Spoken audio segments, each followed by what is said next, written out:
नमस्कार, आप देख रहे हैं मातृभूमि में आपके साथ शोभना यादव। बुलडोजर पर बुरे फंस गए कांग्रेस के नेता दिग्विजय सिंह। वो बुलडोजर जो शिवराज सिंह सरकार का है और लगातार एक्शन में दिखाई दे रहा है। दिग्विजय का ये वाला विवाद कैसे शुरू हुआ ये हमने आपको बताया था, लेकिन अब ये मामला बहुत बढ़ गया है, जिस पर दिग्विजय सिंह सफाई भी दे रहे हैं और बीजेपी पर नया आरोप भी लगा रहे हैं। मध्य प्रदेश के इसी सियासी घमासान से जुड़ी हमारी ये ताजा रिपोर्ट देखिए।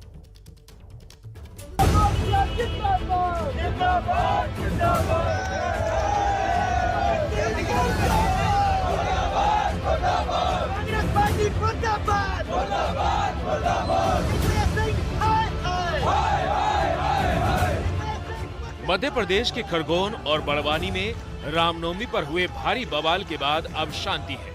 हर तरफ पुलिस का पहरा है, लेकिन प्रदेश में अब सियासी बवाल बढ़ता जा रहा है, जिसके केंद्र में पूर्व सीएम और कांग्रेस नेता दिग्विजय सिंह हैं।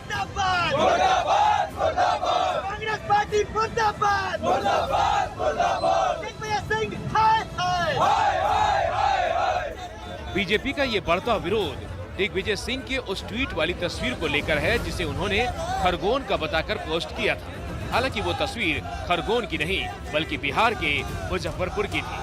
शिवराज सरकार और बीजेपी के तमाम नेता ये आरोप लगा रहे हैं कि दिग्विजय ने जानबूझकर गलत तस्वीर सोशल मीडिया पर डाली और दंगे भड़काने की कोशिश की। इसी पर भोपाल, नर्मदापुरम और जबलपुर में दिग्विजय के खिलाफ एफआईआर दर्ज कर दी गई है। दिग्विजय सिंह जी ने जो किया उसके कारण कल दिन भर मध्य प्रदेश में सामाजिक और धार्मिक उन्माद फैला रहा। क्या सरकार ये अलाउ करेगी कि एक व्यक्ति अपनी तुष्टीकरण की नीति के कारण एक ट्वीट करता है और दिन भर मध्य प्रदेश में दो समुदाय में तनाव रहे? दिग्विजय सिंह ने वही अपराध किया है जो दंगा करने वालों ने किया है। दंगा करने वाला और दंगा उकसाने वाला दोनों अपराधी होता है। आज से हमने एक मुहिम चलाई है कि दिग्विजय सिंह के ट्विटर अकाउंट को सस्पेंड किया जाए। उसके लिए हम रिपोर्ट करवा रहे हैं लोगों से, मैंने भी रिपोर्ट की। दिग्विजय इतनी बुरी तरह फंसते दिख रहे हैं कि उनके खिलाफ आवाज कांग्रेस के अंदर तक उठ गई। ये छिंदवाड़ा के परासिया से कांग्रेस विधायक सोहन वाल्मीकि हैं, जो दिग्विजय पर सवाल उठा रहे हैं। जिस तरीके से बीजेपी ने एफआईआर करा दिया, सारी वारदातें सामने आ गई और हमारे से छोटे छोटे कार्यकर्ता जब हमसे पूछता है तो हमको बहुत सारी तकलीफें होती हैं, जिसका जवाब हमारे पास नहीं होता। तो मैं माननीय दिग्विजय सिंह जी के ट्वीट के माध्यम से मैंने ये पूछा है कि यदि अपने पास प्रमाण है तो हम प्रमाण प्रस्तुत करें, ताकि हम भी फ्रंट में आके बीजेपी से लड़ सकें। जो ट्रिक कभी पर्दे के पीछे से आदरणीय दिग्विजय सिंह जी अपनाते थे, सोहन वाल्मीकि जी के बयान के बाद में लग रहा है कि उसी दाव से उन्हें चित्त किया जा रहा है। शायद जब ये सिद्ध हो गया है कांग्रेस के लिए दिग्विजय तो हानिकारक है। उनकी वफा का चर्चा ही ऐसा कि अपनी वफा से भी शर्मा रहे। अपने खिलाफ होते विरोध और हमले पर दिग्विजय सिंह भी चुप रहने वाले कहां थे। दिग्विजय का आरोप है कि बीजेपी उनके खिलाफ एजेंडा चला रही है। सर, जिस तरीके से आप पे मामला दर्ज हुआ है, एक जगह नहीं 4-4, 5-5 जिलों में मामला दर्ज हो गया, क्या करें ना? यदि भाईचारा, प्रेम, सद्भाव और सांप्रदायिक उन्माद के खिलाफ बोलने से मेरे खिलाफ अगर मुकदमा दायर 1 लाख हो जाए तो मुझे चिंता नहीं है। लगे कि एजेंडा चलाया जा रहा है बीजेपी का आपके पूरे देश में, आपके खिलाफ। मेरे खिलाफ फर्क नहीं पड़ता, पूरे देश में। दिग्विजय सिंह जिस विवाद में फंसे हैं वो खरगोन और बड़वानी जिले में रामनवमी पर हुए बवाल से जुड़ा है। बवाल के बाद दोनों जिलों में उपद्रवियों को चिन्हित करके उनके खिलाफ बुलडोजर का एक्शन शुरू हुआ था। तभी दिग्विजय ने ये आरोप लगाया कि बिना जांच पड़ताल के शिवराज सरकार बुलडोजर चलवा रही है। उसी दौरान दिग्विजय ने वो तस्वीर ट्वीट की। हालांकि इन सब के बीच भी खरगोन में बुलडोजर रुका नहीं है।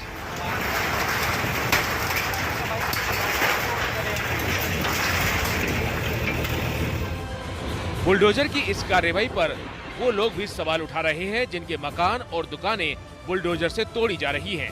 ये खरगोन के खसखसवाड़ी निवासी हसीना भी हैं, जिनका दावा है कि पीएम आवास योजना के तहत मकान मिला था, लेकिन अतिक्रमण बताकर उनके मकान को भी गिरा दिया गया। शिवराज मामा ने दी थी कुट्टी और उन्होंने कहा था कि जो जा रहता है वहीं रहेगा। मैं तो गरीबों को बसाना चाहता हूँ। तुमने तो हमको मारने जी ने पे खड़े कर दिए। कितने साल से रह रहे? बहुत साल हो गए सर मेरे को रहते रहते। मेरे 2 मर गए, यहाँ आदमी मर गया, लड़का मर गया। मेरा कोई नहीं है दुनिया में, मैं क्या करूँगी, कैसे जीऊँगी मैं, और कहाँ जाऊँगी मैं? लोगों कन तो है भी जमीन, मेरे कन कहीं नहीं है। आरोप तो ये भी लग रहे हैं कि बुलडोजर के ऐसे ही एक्शन की वजह से खरगोन में पलायन तक शुरू हो गया है, लेकिन राज्य के गृह मंत्री ऐसे आरोपों को खारिज कर रहे हैं। ये एकदम असत्य और भ्रामक खबर है। जिस मकान का जिक्र हुआ है वो मकान पर घटना से पहले ही लिखा हुआ था। जिले के अंदर इस कारण से कोई पलायन नहीं हो रहा है, न हुआ है, न होगा। मध्य प्रदेश में रामनवमी पर उपद्रव के बाद से ही विवाद और सियासी तूफान खड़े हो रहे हैं, तो उधर उत्तर प्रदेश के सीएम योगी आदित्यनाथ मध्य प्रदेश और हिंसा वाले दूसरे राज्यों को आईना दिखा रहे हैं। 25 करोड़ की आबादी यूपी में रहती है। 800 स्थानों पे रामनवमी के शोभा यात्रा थी, जुलूस भी थे, और साथ साथ इस समय रमजान का महीना चल रहा है, रोजा अफ्तार के भी कार्यक्रम रहे होंगे। कहीं भी कोई तू मैंने नहीं हुई, दंगे फसाद की बात तो दूर है। हमारे साथ आज एक बहुत ही खास मेहमान जुड़ने जा रहे हैं, मध्य प्रदेश के गृह मंत्री नरोत्तम मिश्रा जी। बहुत बहुत स्वागत नरोत्तम मिश्रा जी, और धन्यवाद कि आपने हमारे लिए समय निकाला। मेरा पहला सवाल आपसे यह है कि आप कहते हैं कि पत्थर फेंकने वालों के घरों को पत्थर में तब्दील कर दिया जाएगा। इस देश में सजा का रास्ता कानून और अदालतों के जरिए गुजरता है। अगर किसी प्रदेश का मुख्यमंत्री और गृह मंत्री अदालत और कानून को दरकिनार किनारे कर खुद ही फैसला करने लगेगा, तो फिर उस प्रदेश के नागरिकों के भरोसे का और उनके साथ हो रहे इंसाफ का क्या होगा?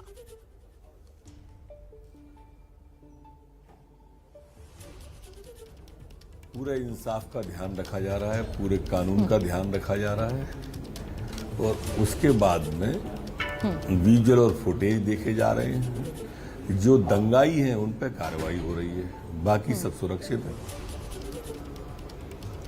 नरोत्तम जी, दंगाइयों पर आप सख्त कार्रवाई कर रहे हैं और ये अच्छा भी है, होनी भी चाहिए, लेकिन अदालत भी है इस देश में, न्यायपालिका भी है।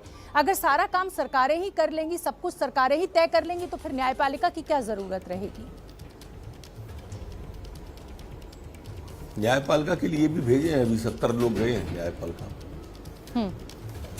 अलग अलग काम है सबके, सब अपने अपने काम पे मुस्तैद हैं, और न्यायपालिका कोई आदेश देगी तो उसको भी अक्षर से मानेंगे। नरोत्तम मिश्रा जी, कहा यह जाता है कि जब भी कोई कानून को अगर कोई तोड़ता है, अगर मर्डर होता है तो उसको मर्डर की सजा मिलती है, कोई रेप करता है तो उसको रेप की सजा मिलती है। आईपीसी में हर जुर्म के लिए अपने अपने प्रावधान बिल्कुल लिखे हुए हैं और साफ साफ शब्दों में लिखे हुए हैं। अगर कोई दंगा कर रहा है तो उसको पहले ये साबित करना होगा सरकार को, वकीलों को, कि भाई इसने दंगा किया है, चार्जशीट दायर होगी, उसके बाद अदालती प्रक्रिया आगे चलेगी और उसके बाद ये तय होगा। आप तो दंगा करने की सजा जो है वो अवैध निर्माण तोड़कर दे रहे हैं। वो जब बने थे ना कानून, तब सीसीटीवी फुटेज और विजुअल और फुटेज नहीं चले थे। अब तो आंख से दिख रहे हैं, आपके चैनल पे ही देखे हमने दंगा करने वाले विजुअल फुटेज वाले। पहले गवाह और सबूतों के आधार पर चलता था, तब सीसीटीवी नहीं थे, अब हैं, अब विजुअल फुटेज हैं, और हम जो भी कार्रवाई कर रहे हैं वो नगरीय प्रशासन विभाग के नियमों के तहत कर रहे हैं। अवैध निर्माण जो मकान बनाने की अनुमति है उस अनुमतियों के तहत ही कर रहे हैं। कोई हम अवैधानिक काम नहीं कर रहे हैं, विधान के अंदर रह के कर रहे हैं। अगर किसी को लगता है कि अवैध है तो वो कोर्ट जा सकता है। ठीक है। अच्छा नरोत्तम जी, ये जो पूरी भीड़ है, इसमें से पत्थर फेंके जा रहे हैं, ये कैसे तय होगा कि ये जो पत्थर फेंक रहे हैं वो सिर्फ मुसलमान हैं जिनके घरों को आप मलबे में तब्दील कर दे रहे हैं? अरे आप देख लो ना, उसमें सबके नाम, पते, चेहरे सब कुछ तो है उसमें। आपने ध्यान से विजुअल फुटेज देखे नहीं है? मोबाइल पे वायरल है, सभी के मोबाइल पे। मैं मध्य प्रदेश की बात कर रहा हूँ, हो सकता है आपके पास नहीं हो। नहीं, मैंने खूब अच्छी तरह उन फुटेज को देखा है उसमें। हाँ, लेकिन कई बार नहीं, शायद कई बार नरोत्तम जी ऐसा भी होता है कि क्राइम पब्लिक के सामने फुटेज है उसमें। नरोत्तम जी, कई बार क्राइम बिल्कुल पब्लिक के सामने होता है, लेकिन उसके बाद भी अदालत में वो मुकदमा चलता है, वो चलता है, उसके बाद ही फैसला लिया जाता है, सजा मुकर्रर उसके बाद ही होती है। ये भी चलेगा, ये भी चलेगा, ये भी अच्छा, चलेगा, चलिए, हाँ। ये भी अदालत में चलेगा, जो न्यायपालिका आदेश देगी मानेंगे। और लेकिन संभावनाओं पे तो प्रतिक्रिया मत लो आप कम से कम। कई बार ऐसा होता है, माना कि मूलधन 100 है, ऐसा मत करो। आसमान बिना खम्भे के टिकाए अगर गिर जाएगा तो क्या होगा, ऐसी संभावनाओं पर बात नहीं करो, तथ्यों सर, ये संभावना नहीं है। जमीन पर मैं आपका बुलडोजर चलते हुए देख रही हूँ और बिना किसी नोटिस को चस्पा किए आप पूरा मकान गिरा दे रहे हैं, इसलिए मैं पूछ रही हूँ ये सर आपसे। हाँ हाँ, हम हाँ कह रहे हैं, ना कह रहे हैं क्या? हम हाँ कह रहे हैं आपकी बात को। हम कोई छुपा रहे हैं या भग रहे हैं आपसे? ना हम छुपा रहे हैं। मुझे तो अच्छा लग रहा है कि आप मेरे सवालों का सामना कर रहे हैं और आपके यहाँ दिख रहे हैं, हाँ, बेबाकी के साथ जवाब दे रहे हैं, मुझे बहुत अच्छा लग रहा है। लेकिन क्योंकि मेरा काम सवाल पूछना है, इसलिए सर मैं पूछूंगी। नरोत्तम जी, मैं इसलिए पूछ रही हूँ ये सवाल आपसे बार बार, क्योंकि ये कहा जा रहा है, जवाब देना है यादव जी। बिल्कुल, चाहे असदुद्दीन ओवैसी हो या तमाम वो नेता हो, वो ये कह रहे हैं कि ये मकान गिराकर एक कौम पर निशाना साधा जा रहा है और एक कौम को खुश किया जा रहा है। इसका क्या जवाब आपके पास? अब देखो, ये दिग्विजय सिंह जी हो या ओवैसी जी हो, मैडम सुनिए, तो ये दिग्विजय सिंह जी हो या ओवैसी हो, ये कौम की बात करते हैं, ये कौम की राजनीति करते हैं। हम बात दंगाइयों की कर रहे हैं। कौम तो बड़ी संख्या में वहां पे रह रही है ना, बहुत बड़ी आबादी है वहां पे जो आराम से रह रही है, चैन से रह रही है। हम मुसलमान देख के बात नहीं कर रहे, हम दंगाई की बात कर रहे हैं, वो मुसलमान की बात कर रहे हैं, वो विषयांतर करना चाहते हैं। इसीलिए तो दिग्विजय सिंह जी ने मस्जिद पे झंडा फहराते हुए खरगोन का फोटो डाला। आप मेरी आवाज पहुंच रही शोभना जी? बिल्कुल, मैं सुन रही हूँ आपको, बिल्कुल सुन रही हूँ सर, आपका जवाब सुन रही हूँ तसल्ली बख्श तरीके से। तो उन्होंने आदरणीय शोभना जी, मेरी प्रार्थना इतनी है कि ये लोग राजनीति इस तरह की करते हैं। इसीलिए दिग्विजय सिंह जी ने जो ट्वीट किया कल सुबह, वो मस्जिद में झंडा फहराने का, भगवा झंडा फहराने का किया। ये वही दिग्विजय सिंह हैं जिन्हें उज्जैन में जब होता है उधम, तो पाकिस्तान जिंदाबाद का नारा काजी साहब जिंदाबाद के रूप में सुनाई देता है। ये वही दिग्विजय सिंह हैं जिन्हें जाकिर नाइक शांति दूत के रूप में दिखाई देते हैं। ये वही दिग्विजय सिंह जी हैं जिसे मैं ओसामा बिन लादेन जो है ना, ओसामा जी नजर आते हैं। आपने दिग्विजय सिंह को बहुत अच्छी तरह से जानती हैं, आप ओवैसी सिंह को भी जानती हैं। इसलिए हम उनको जाति के हिसाब से नहीं, दंगाइयों के हिसाब से देख रहे हैं जी, और उसी हिसाब से ट्रीट भी कर रहे हैं। ठीक है नरोत्तम जी, मध्य प्रदेश आमतौर पर बड़ा शांत प्रदेश है, लेकिन इस बार आपके शासनकाल में 2 जगहों पर हिंसा हुई है, एसपी तक को गोली लग गई है। आखिर इसकी क्या वजह है? क्या कानून व्यवस्था संभल नहीं रही है? शांत प्रदेश था, शांत प्रदेश है, शांत प्रदेश रहेगा। एक क्षणिक घटना हुई थी, जो घटना अब समाप्त हो गई है। पूरी तरह से वहां पर शांति है, सब लोग अमन चैन के साथ रह रहे हैं। उधर आप ही के मित्र हैं मुख्यमंत्री योगी आदित्यनाथ, वो कह रहे हैं कि भाई उत्तर प्रदेश में भाईचारा देखिए, वहां के भाईचारा की मिसाल दे रहे हैं। कह रहे हैं कि उत्तर प्रदेश में 800 से ज्यादा शोभा यात्राएं निकाली गई, लेकिन कहीं कुछ भी नहीं हुआ। वो सही भी हैं? फिर मध्य प्रदेश में ऐसा होना क्या सरकार की नाकामी नहीं कहा जाएगा? अब ऐसा यहां भी नहीं होगा, हम कोशिश करेंगे। अच्छा नरोत्तम जी, लगातार ये सवाल मेरा इसलिए पूछना वाजिब हो जाता है क्योंकि ट्विटर पे भी बहुत लोग मुझे भेज रहे हैं सवाल। दंगों के बाद शिवराज सरकार ने बुलडोजर चलाए, लेकिन एक भी बुलडोजर हिंदुओं के घर पर नहीं चला। तो क्या पत्थरबाजी सिर्फ मुसलमानों की तरफ से हुई? और ये जो बुलडोजर चलाए जा रहे हैं, क्या धर्म विशेष के लोगों को आइडेंटिफाई करके चलाए जा रहे हैं? ऐसा आरोप विपक्ष लगा रहा है आपके ऊपर। आखिर सबका साथ सबका विकास की बात करने वाली सरकार इस मामले में भेदभाव क्यों कर रही है?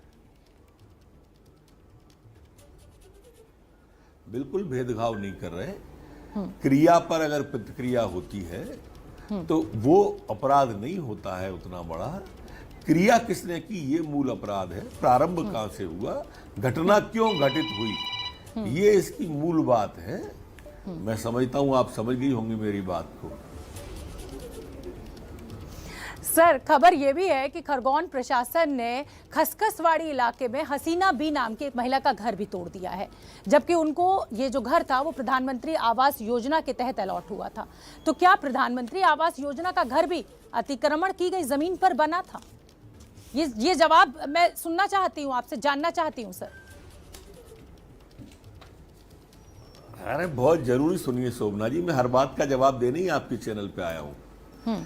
आप आवेश में मत आइए, प्रसन्नता से पूछिए, मैं हर सवाल का जवाब दूंगा। इनका अगर आप विजुअल देखेंगे तो मैं मुस्कुरा रही हूँ। बी कह रही है ना आप? जी, मैं बिल्कुल आवेश में नहीं हूँ नरोत्तम जी। वो दिख नहीं पा रहे मुझे, मैं दिख रहा हूँ आपको, दिक्कत ये है। जी जी, बताइए। ये शोभना फारूक नाम है इसका। ठीक है, शोभना बी नाम नहीं है, शोभना फारूक नाम है। हसीना बी, इसको हसीना बी जो सर। मकान के लिए राशि दी गई थी वो जिस हसीना बी तो ये जो हसीना बी नहीं नाम है, हसीना फारूक नाम है जी। हसीना फारूक जी को, आदरणीय को, जो जगह स्थान पर मकान बनाने को दिया गया था वहां इसने नहीं बनाया। एक दूसरी जगह जो 2 करोड़ रुपए की थी वहां इसने वो मकान बनाया। ये घटना घटने के पहले 7 तारीख को, 7 दिन पहले उनको नोटिस दे दिया था उसको डिमोलाइज करने का, इसलिए इससे न जोड़ा जाए उसको। तो बुलडोजर चलाने को सही ठहरा रहे हैं, अदालती प्रक्रियाओं को नहीं मानेंगे और बिना नोटिस चस्पा किए ऐसे ही बुलडोजर चलता रहेगा, ऐसा कहना है गृह मंत्री नरोत्तम मिश्रा का। और देश की सबसे बड़ी और नामी यूनिवर्सिटी जेएनयू यानी जवाहरलाल नेहरू यूनिवर्सिटी, जिसकी शिक्षा को लेकर जितनी चर्चा होती है उतनी ही चर्चा पिछले कुछ सालों से बड़े विवादों को लेकर भी हो रही है। 10 अप्रैल को जेएनयू फिर खबरों में आया नॉनवेज विवाद को लेकर, और इसी विवाद और दूसरे कई मुद्दों पर एबीपी न्यूज पर जुड़ रही हैं जेएनयू की वाइस चांसलर शांति श्री धूलीपुड़ी पंडित जी। बहुत बहुत धन्यवाद शांति श्री जी, आपने हमारे लिए समय निकाला। मैं इस जो पूरा विवाद हुआ है उस पर चर्चा करूंगी, लेकिन उससे पहले मैं ये जानना चाहती हूं कि क्या यूनिवर्सिटी कैंपस में हवन पूजा करने की इजाजत होती है, या कोई अगर धार्मिक आयोजन कोई करना चाहे तो क्या वो कर सकता है? क्या जेएनयू में ये इजाजत है? मैडम, पिछले 20 साल से ऐसे धार्मिक प्रोग्राम्स के लिए परमिशन है। और मुझे लग रहा है आपकी आवाज इको कर रही है। मैं अपनी टेक्निकल टीम को बोलती हूँ, मैं इको कर रही है आवाज, उसको ठीक करें आप शांति श्री जी की। जी बोलिए मैम। एको कर रहे हैं। हाँ, मैंने बोला मैम ठीक करा रहे हैं, आप बोलिए मैम। इसीलिए पिछले 20 साल से धार्मिक कार्यक्रम को यहाँ परमिशन है। यहाँ इफ्तार पार्टी भी चल रही थी और रामनवमी की हवन भी चल रही थी, और 7 बजे दोनों शांतिपूर्वक समाप्त हो गई थी। और उसके बाद इस विवाद और इस कॉन्फ्लिक्ट हुआ है। तो मैम किसकी गलती है? क्योंकि आप वाइस चांसलर हैं, आपने जरूर इंटरनल जांच की होगी। छात्र तो एक दूसरे के ऊपर आरोप लगा रहे हैं, और जेएनयू की दिक्कत यह है कि वो वाम दल और एबीवीपी में बंट कर रह गया है। तो इसलिए मैं पूछ रही हूँ कि आपकी फाइंडिंग्स में गलती किसकी निकलकर सामने आ रही है? मैडम, एडमिनिस्ट्रेशन मेस नहीं चलाती है। हम बहुत डेमोक्रेटिक यूनिवर्सिटी हैं। मेस स्टूडेंट्स चलाते हैं, छात्रों चलाते हैं। और 17 हॉस्टल से एक हॉस्टल में ही प्रॉब्लम हुआ, दूसरा सब हॉस्टल में कुछ प्रॉब्लम नहीं हुआ। हम अभी एक प्रॉक्टरल इंक्वायरी इंस्टीट्यूट किए हैं, और इस इंक्वायरी के माध्यम से हमें मालूम पड़ेगा। मुझे भी, मैं उस रात जब 11 बजे हॉस्टल पे गई, मुझे कुछ उसके बाद कुछ भी प्रॉब्लम नहीं हुआ। बहुत शांतिपूर्वक दोनों साइड्स ने प्रोटेस्ट भी किए थे। और अब मैं स्टूडेंट से भी मिल चुका हूँ, बट मल्टीपल इंटरप्रिटेशंस आ रही है। इसीलिए हम प्रॉक्टरल इंक्वायरी के दिए हैं। उसके बाद प्रॉक्टरल इंक्वायरी के बाद मैं आपको बता सकती हूँ जोशी कौन है। मैम, सेंटर फॉर एक्सीलेंस कहा जाता है जेएनयू को, लेकिन अब ऐसा लग रहा है कि पिछली कुछ जो घटनाएं हुई हैं, हिंसा जिस तरीके से भड़की है, ये सेंटर फॉर वायलेंस बनता जा रहा है। इस पर आप क्या कहेंगी? इतनी वायलेंस हो रही है कि छात्र लहूलुहान हो जाते हैं, खून खंजर हो जाता है, पुलिस स्टेशन पहुंचना पड़ता है। नहीं मैडम, ये बहुत, मैं कहती हूँ इंजरी माइनर थे, 6 लोग को इंजरी लगा है, बट आपको मालूम है ये दोनों साइड पुलिस में जाकर कंप्लेंट किए, एडमिनिस्ट्रेशन ने कुछ कंप्लेंट नहीं किए। एडमिनिस्ट्रेशन ने प्रॉक्टर, हम दोनों साइड से बातचीत भी किए हैं। और ये क्या होते हैं, जब एक हेजिमोनिक नरेटिव या वर्चस्व विचारधारा को चैलेंज होते हैं, इस ट्रांजिशन पीरियड में भेदभाव हो सकते हैं, बट भेदभाव एक विश्वविद्यालय के पातली पे इंटेलेक्चुअल रहना चाहिए, फिजिकल नहीं बनना चाहिए। सो इसीलिए एडमिनिस्ट्रेशन जब एक्शन में स्विंग हो गए, हमने बता दिया कि 0 टॉलरेंस टू हिंसा हम नहीं सपोर्ट करेंगे, एंड जो भी इसका दोषी है उनको हम एक्शन लेंगे उनके ऊपर। हम बताया सर्वधर्म समभाव है कैंपस पे, एक धर्म यहाँ कर सकते हैं तो दूसरा धर्म भी कर सकते हैं। मैंने बच्चों की बताया ईस्टर भी मनाओ। ये ठीक है, मनाओ, लेकिन क्या नॉनवेज खाने पर रोक लगाना, क्या ये गलत नहीं है? खाने पीने की आज़ादी है हमारे देश में, तो एक यूनिवर्सिटी कैंपस में अगर खाने पीने की आज़ादी छात्रों को नहीं मिलती है और इस बात पर विवाद भड़कता है, तो क्या यूनिवर्सिटी प्रशासन जिम्मेदार नहीं है? अगर छात्रों से चीजें नहीं संभल रही हैं, तो क्या यूनिवर्सिटी प्रशासन को अपने हाथ में बागडोर नहीं ले लेनी चाहिए? मैडम, आप बहुत गलत बात बता रहे हैं। एडमिनिस्ट्रेशन मेस नहीं चलाती है, मैं इसीलिए पूछ रही हूँ आपसे। ड्रेस कोड नहीं है, फूड चॉइस नहीं, फूड चॉइस कुछ नहीं है। आप दिखाइए, हमारे पास है कुछ सर्कुलर है आपके पास। ये मेस चलाते हैं बच्चों, ये बच्चों ही नियम करते हैं, उनको जीबीएम में बच्चों डिसाइड करते हैं, वार्डन भी डिसाइड नहीं करते हैं, और हम इंटरफियर नहीं कर, हस्तक्षेप नहीं कर सकते हैं। इसीलिए जेएनयू में कुछ भी खाना खाइए, खाने पे आपका इंडिविजुअल चॉइस है, कुछ भी बंदी नहीं है। ठीक है, तो क्या अगर मैं आपकी निजी राय जानूं और उसको जानना चाहूं, तो क्या आप इस बात को गलत कहती हैं कि अगर नवरात्रि चल रही है तो हॉस्टल में नॉनवेज नहीं बनना चाहिए? क्या आप इससे सहमत है? अगर मैं आपकी निजी राय की बात करूं, बतौर यूनिवर्सिटी वाइस चांसलर नहीं, मैं पूछ रही हूं आपसे।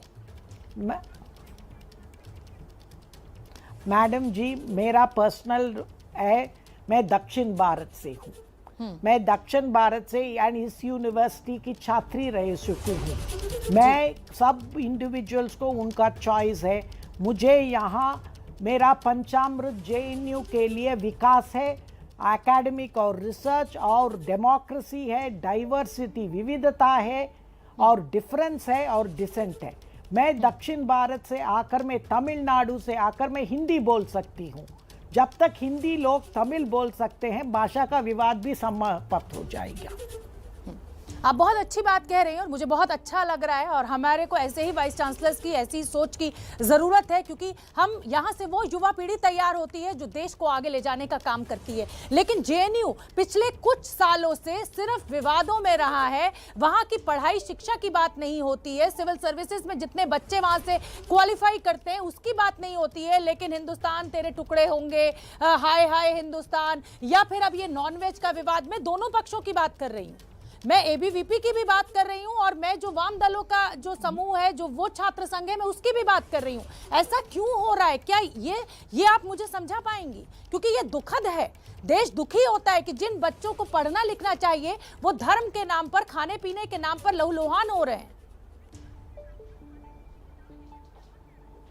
तो मैडम, आपने समझने चाहिए कि यहाँ बहुत इंटेलिजेंट बच्चे आते हैं। यहाँ आने के बाद 90% बच्चे पॉलिटिकल नहीं हैं। जिस आप विचारधारा के बारे में बोल रहे हैं, टुकड़े टुकड़े के विचारधारे, वो एक माइक्रोस्कोपिक माइनॉरिटी है।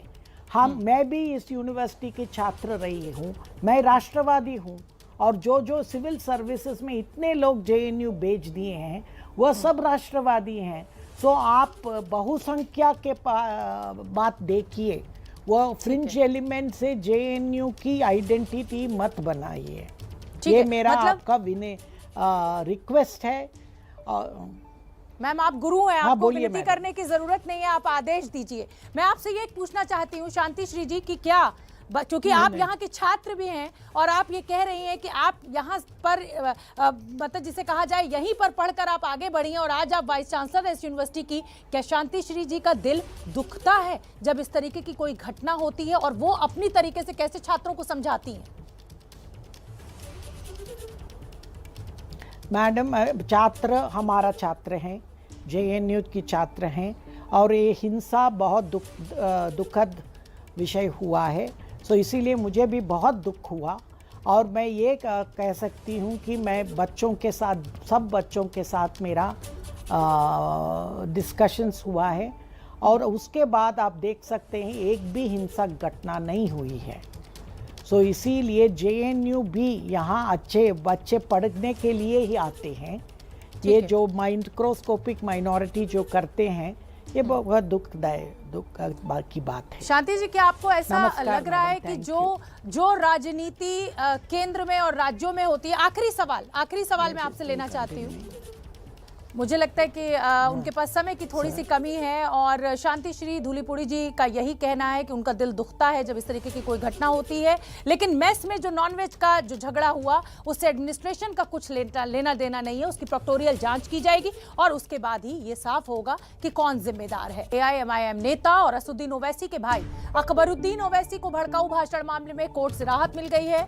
हैदराबाद की विशेष अदालत ने नफरत वाले भाषण के 2 केस में अकबरुद्दीन को बरी कर दिया।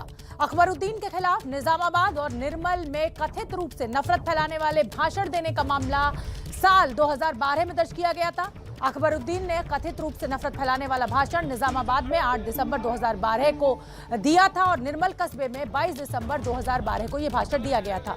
इसके बाद ही उन्हें गिरफ्तार किया गया था, लेकिन आज उन्हें दोनों ही मामलों में बरी कर दिया गया है। यानी उस भाषण को कोर्ट ने नफरत फैलाने वाला नहीं माना।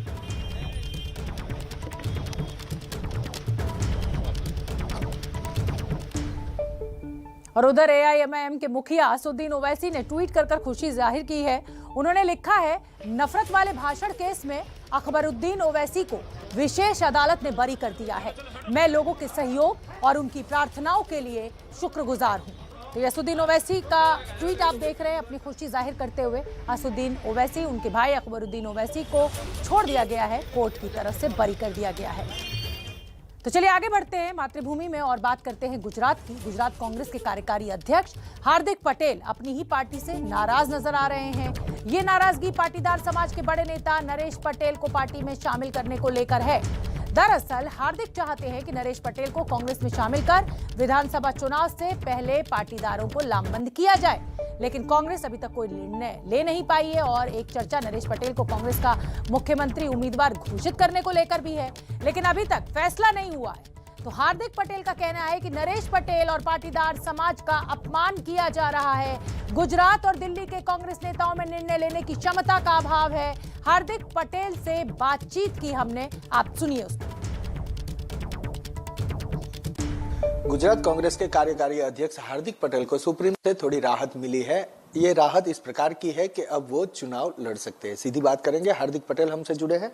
हार्दिक, रास्ता साफ होता हुआ लग रहा है, चुनाव लड़ेंगे आने वाली असेंबली का 2022 में आ रही। सवाल यह है कि चुनाव लड़ना हमारा उद्देश्य नहीं है। हमारा उद्देश्य है कि जिस मेहनत के साथ हमने प्रदेश के लोगों की आवाज़ को बुलंद किया है, उस आवाज़ को और ज़्यादा बुलंद करने का अब हमें मौका मिलेगा। बिना सत्ता पे रहे हुए हमने प्रदेश में 3 बड़ी योजनाएं गरीब लोगों के लिए लागू करवाई और आज हजारों लोग उस योजना का फायदा ले रहे हैं। अगर हम बिना सत्ता में रहे हुए इतना कर सकते हैं, तो अगर फ्यूचर में जब हम एमएलए बनेंगे या एमपी बन के जब फ्लोर पे जाएंगे, तो स्वाभाविक रूप से नए कायदे भी लोगों के हितों के लिए बना सकते हैं। और मुझे भरोसा है कि माननीय सुप्रीम कोर्ट ने जो फैसला दिया है उस पर मैं ठीक से, अच्छी तरीके से उस पर खरा उतरूंगा, ताकि मैं भारतीय संविधान के भीतर रहते हुए भारतीय संविधान की मर्यादा रखते हुए मैं लोगों का कैसे भी करके अच्छा करने का प्रयास गुजरात में जरूर करूंगा। जोन कौन सा रहेगा? मध्य गुजरात रहेगा, सौराष्ट्र रहेगा? हार्दिक की पसंद कौन सी रहेगी? देखिए, सवाल ये कि अभी कुछ ऐसा तय नहीं है कि कहाँ से लड़ना, पार्टी तय करेगी, बाद में वो होगा। लेकिन हम ये जरूर चाहते हैं कि अपना वतन हो या अपना बेस हो या अपने समर्थक जहाँ पर है वहाँ से लड़के उन लोगों के आशीर्वाद से जीतकर आगे निकले, ताकि उन लोगों की सारी उम्मीद और अपेक्षाओं पर काम कर सके।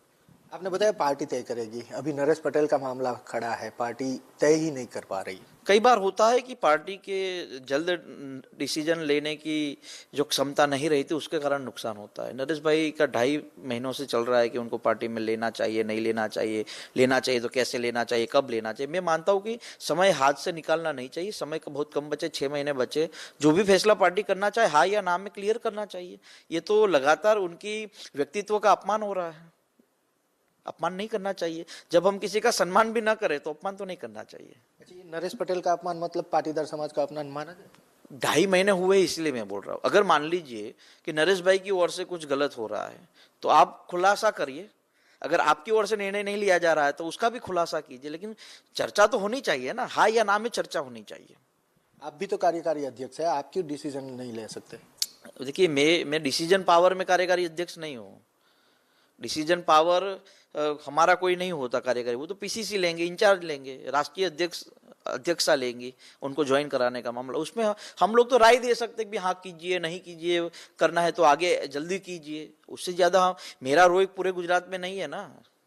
तो कार्यकारी अध्यक्ष का मतलब क्या होता है? तो पार्टी को कई बार वही तो प्रॉब्लम होती है। मेरा ये मानना है कि गुजरात में, दूसरे स्टेट में कार्यकारी अध्यक्ष की वैल्यू होगी, गुजरात में कार्यकारी अध्यक्ष की वैल्यू मेरा ये मानना है कि शादी के बाद नसबंदी जैसा है। आपको पद दे दिया लेकिन काम नहीं मिलेगा, आपको निर्णय शक्ति में कहीं जगह नहीं देंगे आप। वही तो हो रहा है ना।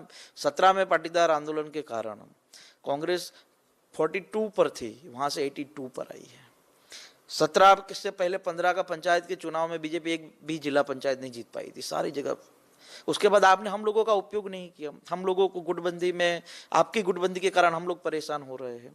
हमारा ठीक से उपयोग ना हो, हमको काम ना दिया जाए, हमारा लगातार अपमान किया जाए, तो लोग भी देखते हैं कि हार्दिक के साथ भी क्या हो रहा है। तो हार्दिक नाराज है ऐसा मान लिया जाए? मैं किसी से नाराज नहीं रहता, क्योंकि कई बार, आज मेरे पापा मेरे बीच नहीं है, उनका देहांत हुआ है, लेकिन कई बार मेरी और मेरे पापा की भी लड़ाई होती थी, लेकिन कहीं मैं मेरे अपने पापा को छोड़ के चला नहीं जाता था। लेकिन कहने की बात यह जरूर है कि पार्टी को गुजरात में 6 महीने बचे हैं। गुजरात के लोग एक नई उम्मीद के साथ कुछ देखना चाहते हैं, कुछ करना चाहते हैं, तो पार्टी को जल्द से जल्द फैसला करना चाहिए। मैं लगातार गुजरात में अच्छे लोगों को आगे करने की फेवर में रहा हूँ, और कुछ लोग हैं जो अपने ही लोगों को आगे करने की फेवर में रहते हैं। तो कार्यकारी अध्यक्ष गुजरात में कांग्रेस के हार्दिक पटेल को आपने सुना। कांग्रेस से रूठे रूठे नजर आ रहे हैं और कांग्रेस की यही कहानी है। कहीं भी किसी भी राज्य में जो उनका काम है वो ठीक से चल नहीं रहा है और इसीलिए एक के बाद एक हार। आगे बढ़ते हैं। उत्तर प्रदेश में योगी राज में बुलडोजर लगातार चल रहा है। बड़ी खबर, प्रयागराज से बुलडोजर के एक्शन की एकदम नई तस्वीरें आई हैं। प्रयागराज में आज करीब 350 अवैध निर्माणों को ध्वस्त कर दिया गया। सदर बाजार इलाके के सराय भीकी गांव में 300 करोड़ रुपए से ज्यादा की जमीन को छुड़ाया गया है, जिस पर अवैध तरीके से कब्जा कर लिया गया था। 3 अवैध निर्माण को सील भी किया गया है। तो ये देख सकते हैं योगी राज में योगी का बुलडोजर जो है वो एक्शन में नजर आ रहा है। प्रयागराज में 300 करोड़ की जमीन को छुड़ाया गया है, जो वहां पर निर्माण था उसको ध्वस्त कर दिया गया है। 3 अवैध निर्माणों को सील भी किया गया है।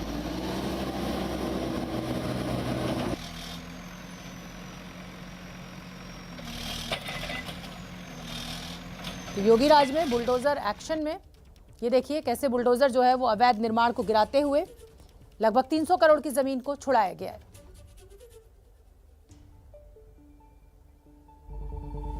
ये तो ठीक है कि 300 करोड़ की जमीन को छुड़ाया गया है, लेकिन सवाल ये भी खड़ा होता है कि आखिर सत्ता करती क्या है जब ये अवैध निर्माण हो रहा होता है।